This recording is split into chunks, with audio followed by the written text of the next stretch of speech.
আমি ডক্টর ইউনূসের কাছে বলতে চাই, মাননীয় প্রধান উপদেষ্টা, আপনি যদি এই স্বৈরাচারের প্রেতাত্মাদেরকে আপনি যদি বাংলার জমিন থেকে যদি উৎখাত করতে না পারেন, বড় বড় পদস্থল থেকে সরাতে না পারেন, তাহলে এদেশে কখনো শান্তি শৃঙ্খলা বয়ে আনা সম্ভব হবে।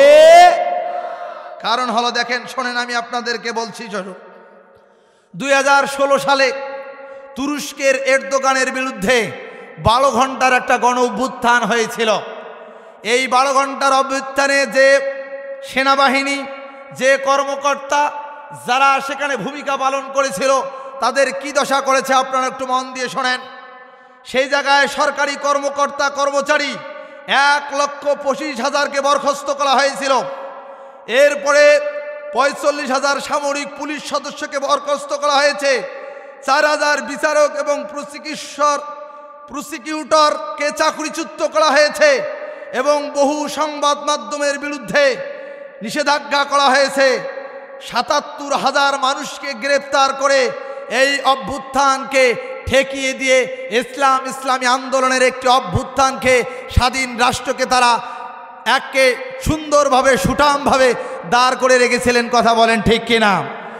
ভাইরা আমার, আমরাও বলতে চাই ডক্টর ইউনূসকে, হাজার হাজার লক্ষ লক্ষ কর্মচারী কর্মকর্তা স্বৈরাচারের প্রেতাত্মা দিয়ে বাংলাদেশের সচিবালয়, বাংলাদেশের গণভবন, বাংলাদেশের বঙ্গভবন পরিচালিত হলে আজ নয় কাল বাংলাদেশের 24-এর গণভুত্থান, 24-এর গণবিপ্লব ব্যর্থতায় পরিণত হবে। কথা বলেন ঠিক কিনা? এই জন্য আমি বাংলাদেশের ছাত্র জনতা যারা আছে এবং বিভিন্ন রাজনৈতিক দল, বিএনপি, জামাত, চরমনাই, সরসিনা আলিয়া কওমি এবং সর্বসাধারণকে, সবাইকে আমি বলতে চাই, দলমত ঐক্যবদ্ধভাবে সবাই একত্রিত হয়ে আগামী দিনে বাংলাদেশের এই 24-এর বিপ্লব চলো স্থগিত করে দিতে না পারে, সকলকে ঐক্যবদ্ধ হয়ে আগামীতে স্বৈরাচারদের বিরুদ্ধে আবার যদি ডাক আসে, আমাদেরকে রাজপথে নামতে হবে। কারা কারা রাজি আছো? দু হাত তুলে আল্লাহকে দেখা।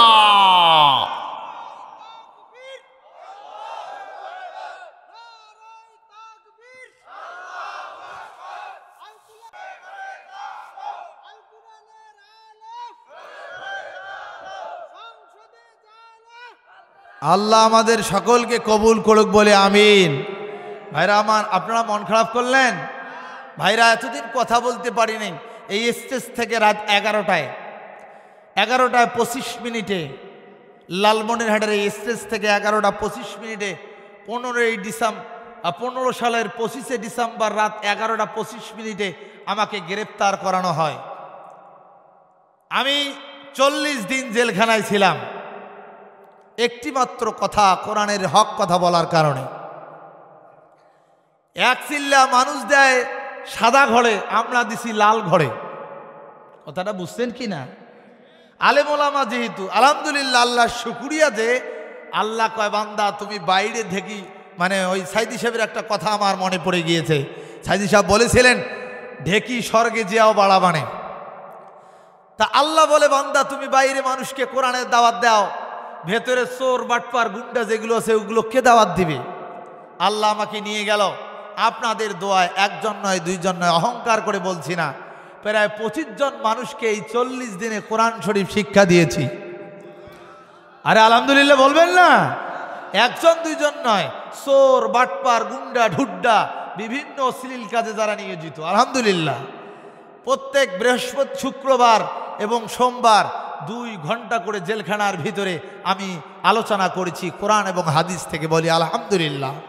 ভাইরা আমার, আল্লাহ রাব্বুল আলামিন বুঝাইতে চাইলেন, বান্দা তুমি বাইরে যখন দাওয়াতি কাজ করো, ভেতরগুলা কে দাওয়াতি কাজ করবে? এই জন্য আল্লাহ সেখানে পাঠিয়েছে। আলহামদুলিল্লাহ বলি, নবীর সুন্নাত আদায় হয়েছে, অভিজ্ঞতা হয়েছে, জেল জুলুম জরিমানার আর ভয় দেখিয়ে লাভ। আলহামদুলিল্লাহ। ভাইরা আমার, আপনারা কি কষ্ট পাচ্ছেন? এই যে আমি কিছুক্ষণ আগে বললাম আপনাদেরকে, যদি আপনারা ঐক্যবদ্ধ না হন, তাহলে আপনাদের কপালে, আমাদের কপালে বিপদ আসার সম্ভাবনা আছে না নাই? আরো আসতে বলেন, আছে না নাই? ছোট্ট একটা উদাহরণ দিয়ে আমি মূল আলোচনার দিকে যাব। এই এলাকায় কোনো বাজার আছে? হ্যাঁ, গোয়ালে হাট, গোয়াল হাট, আচ্ছা ধরলাম গোয়াল হাট। গোয়ালের হাটে আপনাদের এই গ্রামের একজন কৃষক ভাই, শেষ করে দেব কি আমি, না চলবে আর অল্প একটু? গোয়ালের হাটে একজন কৃষক, এই এলাকার একজন কৃষক গোয়ালে হাট গিয়েছে। বাড়িতে তার বাড়ি এলি বলছে যে ওগো প্রাণের স্ত্রী, দিনাজপুরে ধান কম না বেশি? এই যে কথা কয় না, দিনাজপুর তো ধানের রাজা, ঠিক কিনা? এই দিনাজপুরের এই দক্ষিণ কামাতপাড়া এলাকার এক চাষি ভাইয়ের স্ত্রী ডাক দিয়ে বলছেন যে ভাই, ওগো প্রাণের স্বামী, আমাদের গোয়াল ভরা ধান, সারাদিন ইঁদুর ধান খেয়ে আমাদের সব শেষ করে ফেলছে, আপনি দয়া করে একটা ইঁদুর মারা ফান এই গোয়ালের হাট থেকে ক্রয় করে নিয়ে আসবেন। তা প্রাণের স্বামী স্ত্রীর কথা শুনে হাটে চলে গিয়েছে, ইঁদুর মারা একটা ফান নিয়ে উপস্থিত হয়েছে বাড়িতে। যেমনি বাড়িতে এসেছে, ইঁদুর মামা দেখে ফেলছে যে আমাকে মারার ফান নিয়ে হাজির হয়েছে মালিক। মহা টেনশনে, মহা বিপদে। ভাই বোঝার জন্য বলছি, একটু মন লাগা। মহা টেনশনে, মহা বিপদে। কে? ইঁদুর। আমাকে মারার তো ফান নিয়ে এসেছে। এবার ইঁদুর চিন্তা করলেন, আহারে আমি ইঁদুরের খাঁচার থেকে বাঁচবো কিভাবে, আমার একটু পরামর্শর দরকার। তিনি গিয়েছে সর্বপ্রথম কবিতরের কাছে। কবিতরের কাছে যা বলে, ভাই কবিতর, বাড়ির মালিক আমার উপরে এই ঘটনা করেছে, ইঁদুর মারা ফান এনেছে, দয়া করে মেহেরবানি করে আমাকে কিছু পরামর্শ দাও, আমি এই ফান থেকে বাঁচতে চাই। তখন ইঁদুর বলছে, না কবিতর বলছে যে দেখো ভাই, আমি শান্তির প্রতীক, মালিক আমাকে খাবার দেয়, আমি খাবার খাই, খেয়ে আমি আমার জীবন পরিচালনা করি, ভাই আমি এগুলো কোনো ভেজালে যাইতে চাই। ইঁদুর মন খারাপ, আহারে বিপদে পড়ছে আমি, আমাকে কেউ সহযোগিতা করতেছে না। এই কথা বলে মন খারাপ করে বাড়িতে আঙ্গিনার সামনে গিয়েছে, দেখে যে মোড়ক সেখানে আছে। মোড়ক ভাইকে ডাক দিয়ে বলে, ভাই মোড়ক, বলে যে কি ভাই? ভাই একটা বিরাট ঘটনা ঘটেছে। কি? যে গত রাতে এরকম করে মালিক ইঁদুর মারা ফান আনছে, এটার থেকে বাঁচার জন্য একটু তুমি পরামর্শ দাও। ভাই আমার মোড়ক বলে যে দেখো, আমি মালিকের বাড়িতে খাই, এই বাড়িতে থাকি, এই মালিকের কখনো নাফরমানি করতে পারবো? আমি পারবো না ভাই, তোমারটা তুমি ভিজি খাও। কথাটা কি বুঝছেন? তোমার অসুবিধা তুমি সেটা দেখো, আমি দেখতে পারবো না। এই কথা যখন বললেন, ইঁদুরের মন খারাপ হয়ে গেল। ইঁদুর সোজা এই যে বাড়ির থেকে দোলাবাড়ি, ডাঙ্গা বাড়ির দিকে ছাগল বাঁধা ছিল, ছাগলের কাছে গেল।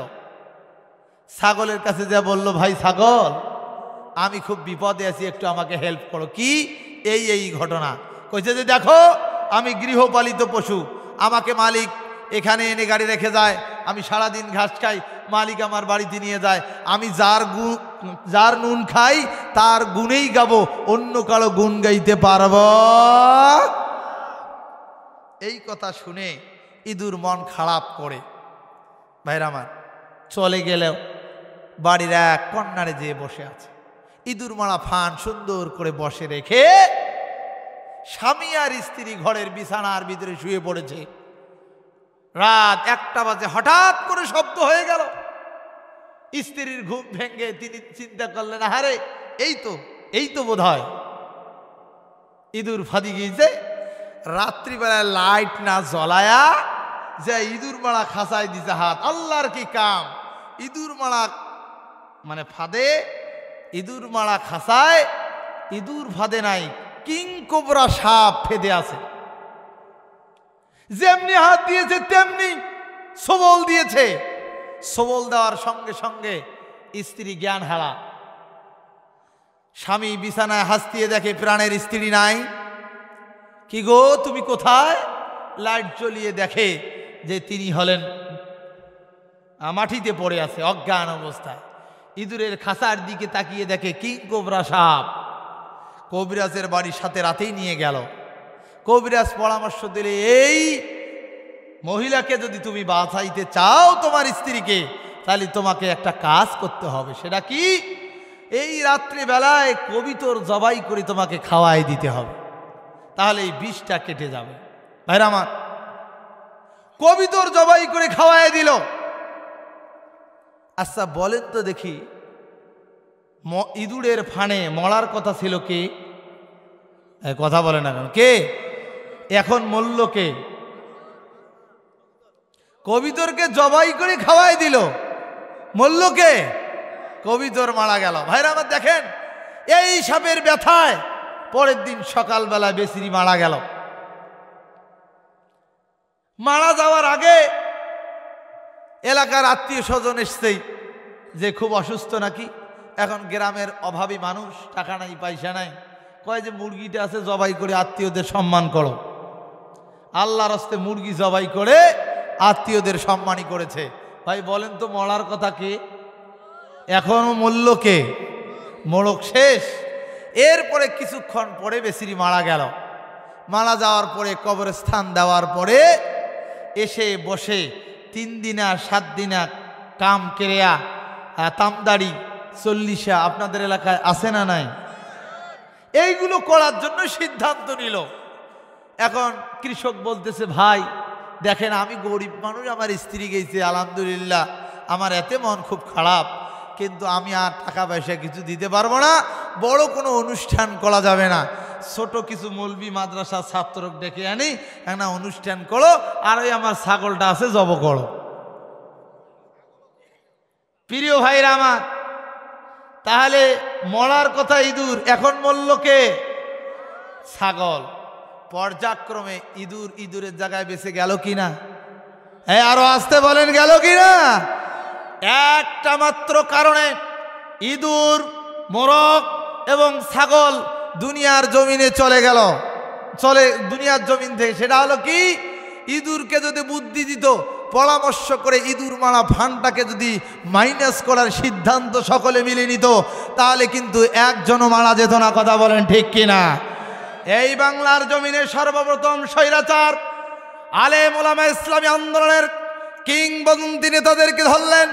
তাদেরকে যখন জেলখানায় ভরলেন, তখন তাদের নেতা কর্মীরা অন্যান্য আলেম ওলামাদের কাছে গেলেন। তারা বললেন, ওটা আমাদের ব্যাপার নয়, ওটা তোমরা যুদ্ধ অপরাধী মামলায় খাইছেন, তোমারটা তোমরা মারো, আমরা ওখানে নাই। বলে নাই? আল্লাহর অস্তে এদেরকে সাইজ করে ধরছে। আর একজন নির্বাচনে গিয়েছে, নাকে মুখে দিছে ঘুষি, ও ঠোঁট ফাটি গিয়েছে, যায় নাই? দেখেন নাই আপনারা? এরপরে যারা কওমি পন্থার আলেম, তাদেরকে একের পর এক মামিনুল হক সহ যারা কথা বলতেছিলেন, বিরোধী দলের নেতৃবৃন্দকে এক এক করে ধরে জেলখানায় ভরে, জেলখানাটাই গোটা বাংলাদেশটাকেই একটা কারখানা বানিয়ে দিয়েছিল। কথা বলেন ঠিক কিনা? জেলখানায় পরিণত করেছে। কথা বলেন ঠিক কিনা? তার মানে এখানে বোঝা গেল, মুসলমান দলমত নির্বিশেষে সকলে মিলে যদি আমরা ইসলামী আন্দোলনের পক্ষে যদি আমরা আগামী দিন থাকতে পারি, স্বৈরাচারের প্রেতাত্মারা বাংলার জমিনে মাথা উঁচু করে দাঁড়াতে পারবে না, পারবে না, পারবে না। কারা কারা সেই পথে আছেন হাত তুলে আল্লাহকে দেখান। লিল্লাহে তাকবীর। আল্লাহ কবুল করুক, বলেন আমিন। এই লেনিন, কার্ল মার্কস আর মাও সেতুনের আইন আজ বাংলার জমিনে জেনা, ব্যভিচার, সুদ, ঘুষ, রাহাজানি, হত্যা, গুম আছে না নাই? গোটা দেশ পুরো সরকার হয়ে যাচ্ছে। লেনিন, কার্ল মার্কস, মাও সেতুনের আইন আর ওই 350 জন সংসদ সদস্যর মন গড়া আইন দিয়ে আমরা যতই চেষ্টা করি না কেন, বাংলার জমিনের আগুন নেবানো সম্ভব হবে? ওই হুজুরের বাড়ির আগুন নেবানোর জন্য যেমনই পানির প্রয়োজন, বাংলার জমিনের অশান্তি দূর করার জন্য ঠিক কোরআনের আইনের প্রয়োজন। আরো আসতে বলেন ঠিক কিনা? এই তো আগুন লেগে গিয়েছে। গতকালকে আপনারা দেখেছেন সচিবালয়ের ভিতরে, ঠিক কিনা? বাংলাদেশের আরো কত কত বড় বড় প্রতিষ্ঠান রয়েছে, সেখানে আগুন লাগলো না, সচিবালয়ে আগুন লাগলো। কারণটা কি? কথাটা বোঝেন। বাংলাদেশের সবচেয়ে হৃৎপিণ্ড বাংলাদেশের সবচেয়ে যে যারা কলিজা হাট, বাংলাদেশ পরিচালনার একটা মধ্যস্থল, সেই জায়গায় আগুন লেগেছে। কথা বলেন ঠিক কিনা?